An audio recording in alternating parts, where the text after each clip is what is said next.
मैं doctor Rajiv Ranjan, assistant professor, department of economics, Deoghar college, Deoghar. आइए दोस्तों, आज हम समझते हैं आधार वर्ष क्या है। नेशनल इनकम अकाउंटिंग में जब हम जीडीपी, एनडीपी, जीएनपी, एनडीपी आदि का कैलकुलेशन करते हैं, गणना करते हैं, तो इसमें एक सबसे महत्वपूर्ण जो रोल प्ले करता है वह है आधार वर्ष, जिसको हम लोग अंग्रेजी में बेस ईयर कहते हैं। बेस ईयर के आधार पर ही हम अनुमान लगाते हैं, हम कैलकुलेशन करते हैं। सकल घरेलू उत्पाद अर्थात जीडीपी निर्धारित करने के लिए आधार वर्ष तय किए जाते हैं, बेस ईयर तय किए जाते हैं। अर्थात उस आधार वर्ष में देश में जो कुल उत्पादन था उसकी तुलना में या उसकी अपेक्षा अर्थव्यवस्था में कितनी कमी हुई या कितनी वृद्धि हुई, इसको जानने के लिए हम बेस ईयर तय करते हैं या आधार वर्ष तय करते हैं। इसे ही जीडीपी दर माना जाता है। जीडीपी दर का जो निर्धारण होता है वह आधार वर्ष के आधार पर होता है। सरकारें समय समय पर आधार वर्ष में संशोधन करती है। अलग अलग समयों में अपनी अर्थव्यवस्था के विकास की गति को मापने के लिए, उत्पादन में कमी या वृद्धि को मापने के लिए, जीडीपी के अंतर को जानने के लिए सरकारें समय समय पर आधार वर्ष में संशोधन करती रहती है। यह बदलाव इसलिए किए जाते हैं ताकि अर्थव्यवस्था के बारे में जो आंकड़े हैं उसको दुनिया की अर्थव्यवस्था के साथ सामंजस्य कैसे स्थापित किया जाए। यानी भारतीय अर्थव्यवस्था के आंकड़े को दुनिया के दूसरे देशों की अर्थव्यवस्था के साथ सामंजस्य स्थापित करने के लिए हम समय समय पर आधार वर्ष में परिवर्तन करते हैं।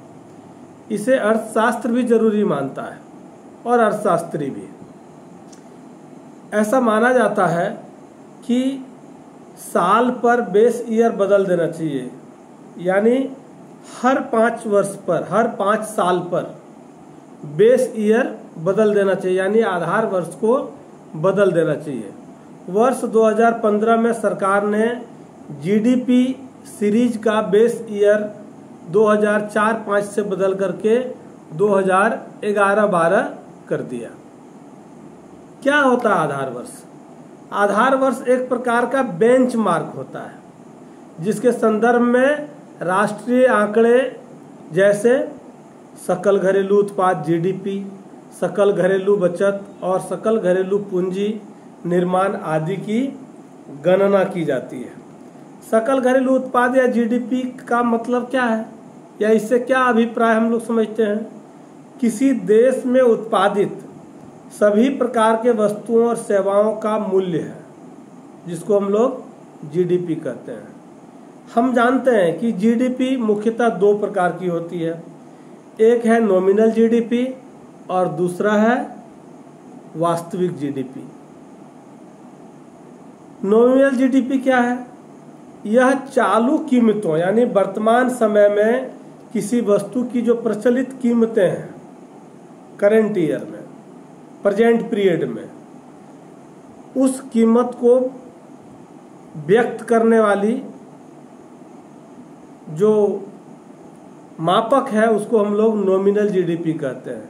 यानी यह चालू कीमतों जैसे वर्तमान वर्ष की प्रचलित कीमत में व्यक्त सभी वस्तुओं और सेवाओं के मूल्य को मापता है।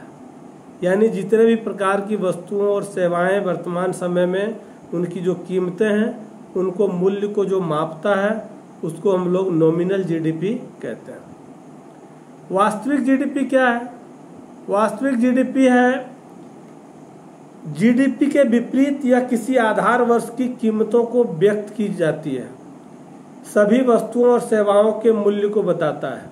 यानी जो हम लोग नॉमिनल जीडीपी अभी चर्चा कर रहे थे, नॉमिनल जीडीपी के यह विपरीत होता है। यह किसी आधार वर्ष की कीमतों पर व्यक्त की गई सभी वस्तुओं और सेवाओं का मूल्य को बताता है। अगर सभी प्रकार के वस्तुओं और सेवाओं के मूल्य को बताने वाली जो नॉमिनल जीडीपी के विरुद्ध हो यानी विपरीत हो, उसको हम लोग वास्तविक जीडीपी कहते हैं। आधार वर्ष की कीमतें स्थिर मानी जाती है, यानी यह मान लिया जाता है कि जैसे आधार वर्ष मैंने मान लिया 1980 को, तो 1980 में इस वस्तु की कीमत इतनी होगी, यह फिक्स मान लिया जाता है, यानी निश्चित मान लिया जाता है, स्थिर मान लिया जाता है।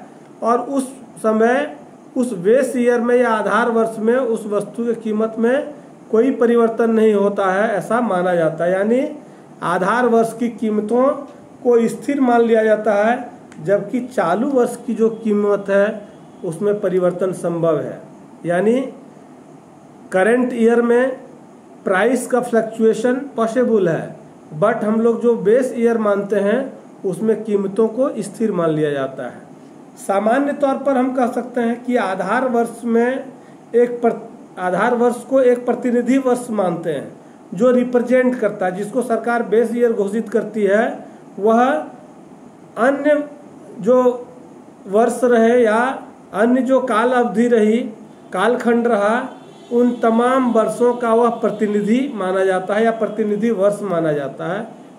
और उसके चुनाव में समय का ध्यान रखा जाता है कि उस वर्ष कोई बड़ी आर्थिक रूप से कोई अप्राकृतिक या प्राकृतिक घटना तो नहीं हुई, जैसे अतिवृष्टि, अनावृष्टि, बाढ़, सुखाड़, चक्रवात, भूकंप आदि घटित नहीं हुआ हो। इस बात का ध्यान रखा जाता है कि हम जिस वर्ष को आधार वर्ष मान रहे हैं उस वर्ष में कोई प्राकृतिक विपदा या राष्ट्रीय विपदा या नेशनल क्लैमिटी तो नहीं आई है, जिसमें भूकंप, चक्रवात, बाढ़, अकाल इस टाइप की जो महामारी होती है या जो बड़ी प्राकृतिक आपदा आती है, उस तरह का कोई घटना तो नहीं हुआ है। इस बात का ध्यान रखा जाता। कब?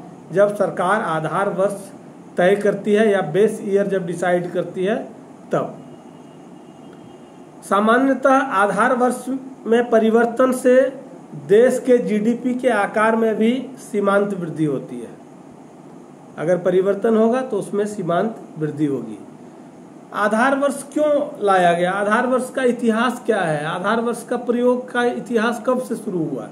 क्यों आधार वर्ष की आवश्यकता महसूस हुई? आधार वर्ष के माध्यम से हम कैसे तय करते हैं या इसकी आवश्यकता क्या है? इसके इतिहास को हम थोड़ा जानना चाहेंगे। भारत में राष्ट्रीय आय का पहला अनुमान केंद्रीय सांख्यिकी संगठन CSO द्वारा 1956 में प्रकाशित किया गया। 1956 में पहली बार प्रकाशित किया गया था। उल्लेखनीय है कि 48-49 को आधार वर्ष के रूप में प्रयोग किया गया था। जब 56 में प्रकाशित किया गया तो 1948-49 में जो विभिन्न प्रकार के वस्तुओं और सेवाओं के कीमत थे उसको उसी वर्ष को 48-49 को आधार वर्ष मान करके और 1956 में राष्ट्रीय सांख्यिकी कार्यालय द्वारा इसको प्रकाशित किया गया था। आंकड़ों की उपलब्धता की स्थिति में सुधार के साथ साथ गणना की जो कार्य प्रणाली आई उसमें भी बदलाव किए गए। इस समय तक CSO जो है वो अर्थव्यवस्था में कार्य बल के आधार पर अनुमान लगाती थी या कार्य बल का अनुमान लगाने के लिए राष्ट्रीय जनगणना में संख्या के आंकड़े पर निर्भर करती थी कि इसकी संख्या क्या है, संख्या के आंकड़े क्या हैं, उस पर निर्भर था। इसी कारण आधार वर्ष भी उन वर्षों से मेल खाता था। संख्या के आधार पर किया जाता था, इसलिए आधार वर्ष भी उस संख्या से मेल खाता था। जो राष्ट्रीय जनगणना के आंकड़े आते थे उसकी जो संख्या आती थी उससे मेल खाता था। जिनमें जनगणना के आंकड़े जारी होते थे, जैसे 1970-71 से 1980-81, यानी हम जानते हैं कि प्रत्येक 10 वर्षों में जनगणना होती है। 2011 में हुई, अब 2021 में होगी। इसके बाद CSO ने पाया कि कार्य बल के आकार पर जनगणना के आंकड़ों की सापेक्ष जो राष्ट्रीय नमूना सर्वेक्षण NSS है, नेशनल सैंपल सर्वे जिसको हम लोग कहते हैं, उसके आंकड़े अधिक सटीक हैं, इसलिए नेशनल सर्वे सैंपल के आंकड़े को आधार के आकलन के लिए प्रयोग किया जाने लगा और धीरे धीरे इसकी आवश्यकता बढ़ती चली गई। प्रत्येक अर्थव्यवस्था में समय समय पर परिवर्तन होता रहता है और उस परिवर्तन को मापने के लिए विशेषज्ञों के अनुसार अर्थव्यवस्था के भीतर होने वाले जो संरचनात्मक परिवर्तन है, जैसे जीडीपी में सेवाओं की बढ़ती हुई हिस्सेदारी आदि को जो प्रतिबिंबित करने वाली चीजें हैं, जिसको आकलन के आधार पर प्रत्येक वर्ष समय समय पर संशोधित करने की आवश्यकता महसूस होती है, उसका संशोधन करना पड़ता है। इसके अलावा जीडीपी की गणना के लिए आधार वर्ष में बदलाव के अन्य उद्देश्य भी है। अन्य उद्देश्य क्या है? अन्य उद्देश्य है कि जो वर्तमान परिस्थितियां हैं उसके अनुरूप यह कार्य है या नहीं है, अर्थात अगर अनुरूप नहीं है तो सटीक आंकड़े नहीं आएंगे, सटीक आंकड़े नहीं होंगे तो अनुमान गलत हो जाएगा, क्योंकि सटीक आंकड़े के अभाव में अर्थव्यवस्था के अंतर्गत कल्याणकारी योजनाओं का निर्माण संभव नहीं है। अगर सरकारें चाहती है, अगर हम चाहते हैं कि जो आंकड़े हैं वो सटीक हों, सही हों, अच्छा हों, उसमें तथ्य हों, तो आपको सही आंकड़े की आवश्यकता होगी और आंकड़े के लिए आपको या अर्थव्यवस्था को अगर वह चाहती है कि हम कल्याणकारी योजनाओं का निर्माण करेंगे तो सही आंकड़े के अभाव में कल्याणकारी योजनाओं का निर्माण संभव नहीं है। 2011-12 पर आधारित जो जीडीपी थी, उस जीडीपी में वर्तमान आर्थिक स्थिति को सही ढंग से प्रदर्शित नहीं की गई थी। वहीं नए आधार वर्ष की जब श्रृंखला के संबंध में माना गया या जानकारी प्राप्त करना चाही गई तो यह संयुक्त राष्ट्र के राष्ट्रीय खाते के दिशा निर्देशों के आधार पर, यानी 2018 में United Nations guidelines in system of national accounts 2018 के अनुरूप होगी। यह तय किया गया कि इसी के अनुरूप आपको बनाना है।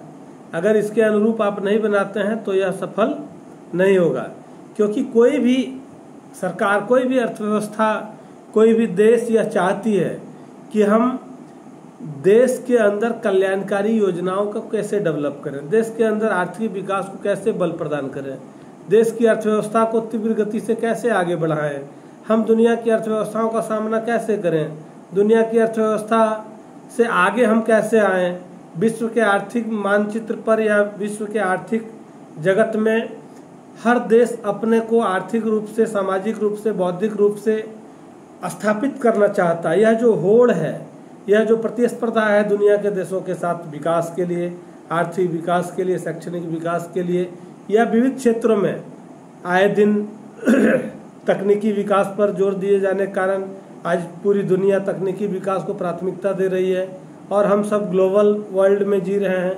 इसलिए तकनीकी दृष्टिकोण से भी इस पर बहुत ध्यान दिया गया और यही कारण है कि आधार वर्ष की आवश्यकता महसूस की गई। आधार वर्ष के आकलन के लिए जो विभिन्न फैक्ट्स हैं, जो तथ्य हैं, जो आंकड़े हैं, उसकी वास्तविकता के लिए, उसकी सत्यता के लिए, उसकी प्रामाणिकता के लिए उसको आवश्यक जो कारक है उन सभी कारकों पर ध्यान दिया गया ताकि हम देश के लिए, देश के अर्थव्यवस्था के लिए, यहाँ के आम जनमानस के लिए लोक कल्याणकारी कार्यक्रम और योजनाओं का निर्माण कर सकें।